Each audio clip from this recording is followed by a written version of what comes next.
Hello there, and welcome to Raising the Bar. I'm Johnny Blake, and I'm joined here by Luke Morris and Nick Clements from Asahi. Hello. Hello. Hello, Cheers, welcome lads. to the bar. Cheers, lads. Very nice to be here. So we're here at Pride. Just come over to see the Asahi guys to kind of understand what their role is here at Pride, but also kind of get to know their experiences here. Clean ones, hopefully. We'll try. And also just kind of get a bit more of an understanding about why they find it so important to support the team here at Pride.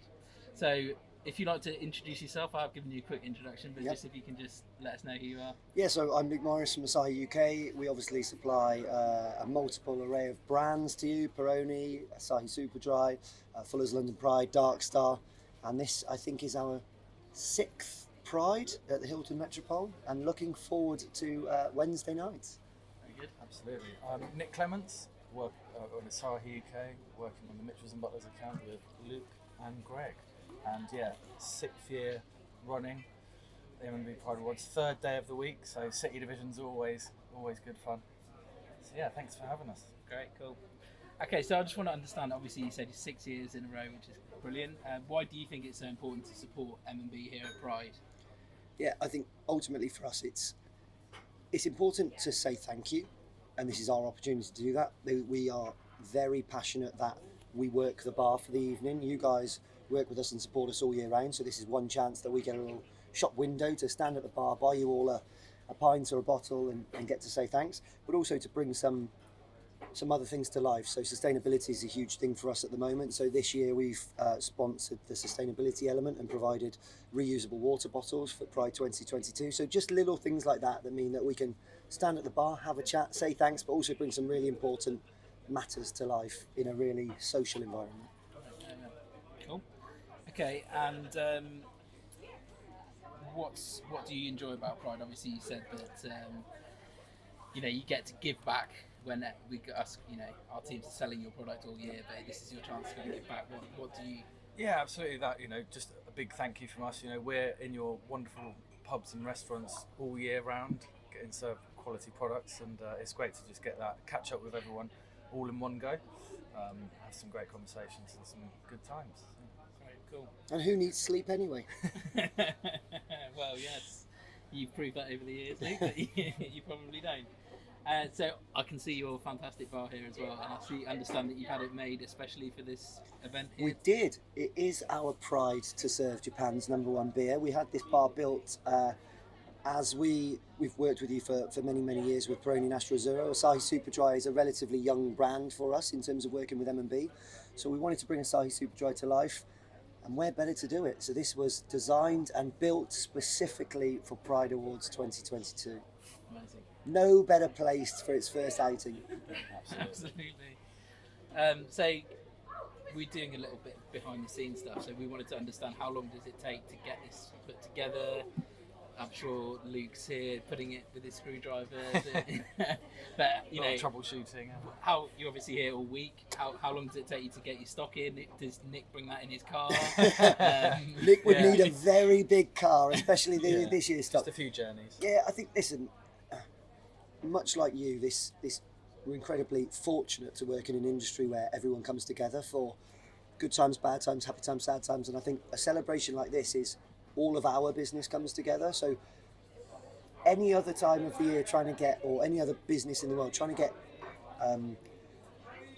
trunkers of beer delivered at 6 a.m. on a Sunday morning would be quite difficult. As soon as you say it's for M&B Pride Awards, even people in our business want to support it. People in logistics, people in corporate affairs want to get involved in the water bottles. It's the best event in the industry, and it's the M&B give back on this occasion more than anyone else. So the planning for it starts months out as soon as we know we're involved and we've been invited. But actually it ramps up in the last week or two in terms of, I think this year we've provided about 750 or so goodie bags, so all of the items coming from different areas, trying to get them into one place so that we can ship them sustainably again. And then actually the event itself, we get here on the Saturday night prior, so that first thing on the Sunday morning we load in. We start about 8 a.m. on the Sunday morning. We finished at 4 a.m. So we did a relatively big build, but that's actually because this is a family nowadays. We have various other suppliers, and I'm sure you'll chat to them, but the Moe guys, Babendum, Coors, The rest of the year, I'd probably be saying bad things about Cause, but on this, we come together as one. We're helping each other put the bars up, fill each other's goodie bags, supply stock. Then Nick turns up and just looks gorgeous on the bar and pours a few pints and takes the glory. But yeah, there's a lot, but also it's those last few days when actually there's no better feeling than walking through the reception and seeing people for that first time. That revolving door is just all the work leading up to it is well worth it for that reason. Cool. So obviously you've been here 6 years. Any great stories that you can tell us? Clean runs, please. There's several, and yeah, obviously a lot of years being here, so many stories. But I think last year was quite a special one. I think off the back of COVID, and it was really great to see the strength of M&B, all the camaraderie coming together, and they're so happy to see everyone. And Susan did a great poem last year, sort of showcasing that we're all back together, stronger than ever, and Phil, coming out every single night and really ramping up the teams was just fantastic to see, and everyone was really, really glad to be back in their businesses and succeeding. And I think this year could be even better as well. Sort of having another full year of almost normal trading. But yeah, it sounds like there's a lot of positivity around the rooms. Lots of green scorecards, which is always good to hear. Yeah, I would say last year was great. It was very emotional in the room for dinner. It was very moving. There are always little things that you look forward to as well. We work day to day working with you guys in terms of trying to increase drinks quality and awareness of how the perfect pour and things like that. We've had Tim Jones, your CFO, comes behind this bar every year to learn the perfect pour. He still can't pour a pint. Tim, I love you. If you see this, I love you, but I think it's getting worse. And also then just the glamour of Ms. Martindale with her outfit changes each evening, and talking to people in the lobby about what they've planned for the night, seeing people coming the night before because they're so excited for it. I think it's just, there's something every single night. And again, it's a really strange event because with people that you compete against all year round from a supplier's perspective, you enjoy spending time with them. So there's just something magical and special about Pride that we fight every year to make sure that we've got time, budget to make sure we're involved in it. And it's now seen within our business as the best. So there's always stories, but we'll keep most of them under wraps. What happens at Pride stays at Pride. Great. So thank you very much for your time, guys. Really nice to speak to you. And I'm sure Johnny, it's always a pleasure. Always a pleasure. Cheers. Cheers. Salute.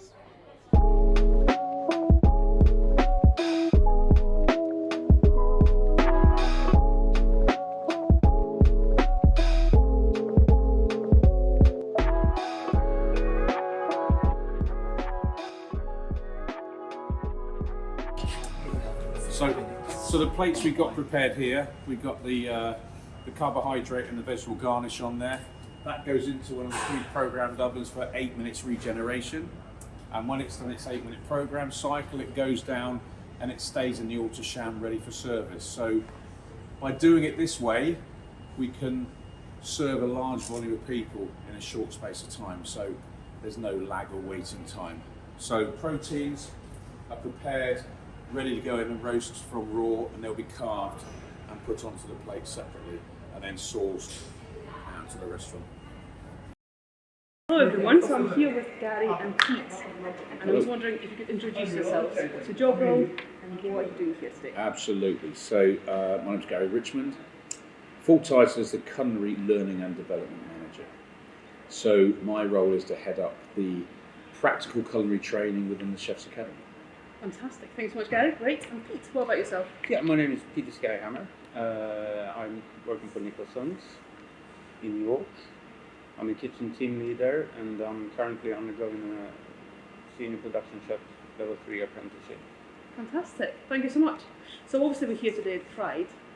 I just wonder if you could explain what you're doing here today. What we're doing job? today. Yeah. So myself and my culinary tutors, we have the lovely job of spending the week here working with all the apprentices. Every day and every night is a different divisional dinner. So we have apprentices on the day from that particular division that have earned the right to be here through different mediums or different competitions. and we integrate really closely with the Hilton team, and it gives the apprentice the opportunity to see a different side of hospitality. Yeah. This is so different than what they normally do on a day-to-day basis. It's a great opportunity for them to come and try something different, see something different, work in a different environment, and at the end of the day, produce some really nice food to a large room of people. Absolutely, it looks incredible. I know you just gave us a little tour at the back, but just I think people realise how much work actually goes into plates Well, arriving here. It'd be lovely for people to see that what goes in. Yeah, exactly. Pete, what about yourself? So, have you been here the entire week as well? No, I've been here one full day so far. I was here yesterday, all day yesterday, mostly preparing for today. As Gary explained before, we have to work one day ahead. Yeah, So, absolutely. yeah. Well, there's a very special reason why you're here today, isn't it? I wonder if you just could talk a little bit about that.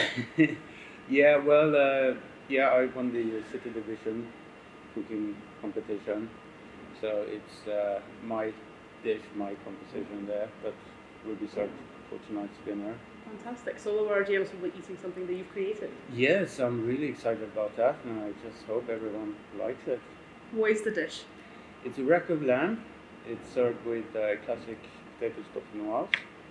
We have a braised gremolata covered carrots, fresh kale, blanched fresh kale.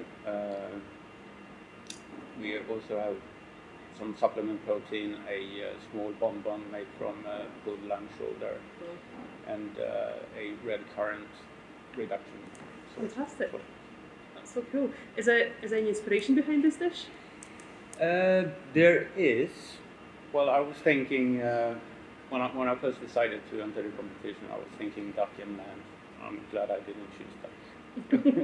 So many, no, lamb is. I'm from Sweden originally, and this is something that we eat quite a lot of in Okay. Sweden. Just gets So it's inspired by your... elements together as well. So Yeah, cool. I wanted to keep it a little bit British as well. Brilliant. How long have you been working for Michelin Butlers? What is your journey? Yeah, well, I started at the Globe in London, Nicholson's The Globe, almost 4 years now. And I've been around quite a few pubs. I've been on loan from The Globe to a lot of pubs in London, moved on to a smaller pub in London, and then eventually I ended up in York after all the lockdowns. Yeah. So I've been in York, the Punch Bowl there for 2 years now.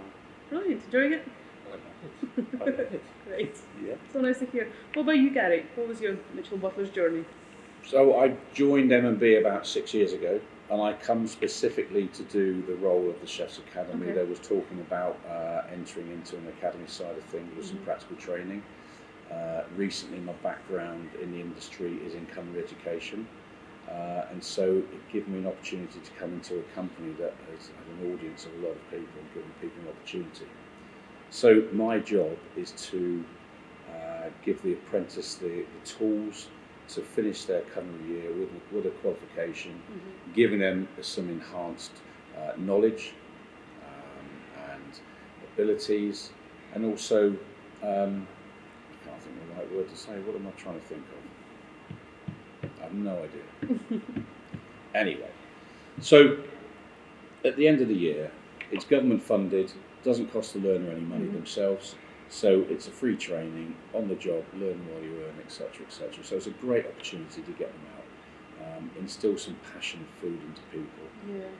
get their confidence, is the word I was looking for, increase their confidence in their own abilities. Yeah. We've got some fantastic people out there, some great teams, and it's to capture those. Brilliant. Well, I'm actually the person who's in my second apprenticeship now. There you Obviously go. not chef related because I should not be allowed, but still, so I'm very much pro. So yeah, it's great to hear. Good, Brilliant. good. What are your favourite parts about today? What do you enjoy the most by being here? For me, it's just been a very, very lively environment to see everything come together in such a professional and army-like way. To be honest, it's when you just step outside, you can see people running around. At the end of the day, everything is in place. Absolutely. Everyone has a specific purpose or specific task to do, and but then everything's together. Yeah. Beautiful food arrives Yeah, at some everyone point. knows what they're doing, and It just magically appears. Exactly. almost. Well, that's why we really want to speak to you, because it's just no one realises how much effort actually goes in the size of those kitchens at the back. Yeah, I mean, for me, what I really enjoy is seeing the faces of our team members as they come into this sort of environment, and at the end of the night, I feel really proud about what they've achieved, which is great. I mean, that's what we do it for. Yeah. I want them to enjoy it more than most. I want them to learn something. Just enjoy the experience, and at the end of the night, we'll have a beer and raise a glass. Exactly. I What mean, more that's the can you whole want? point. Absolutely. Exactly. Everyone to have a good time and feel a little bit special. Yeah. This is special, is it? Of course they It's are. not something we do every day, so yeah. Of course they absolutely. are. Absolutely. Thank you so much, Wolf. Really appreciate your time. Pleasure. Thank you.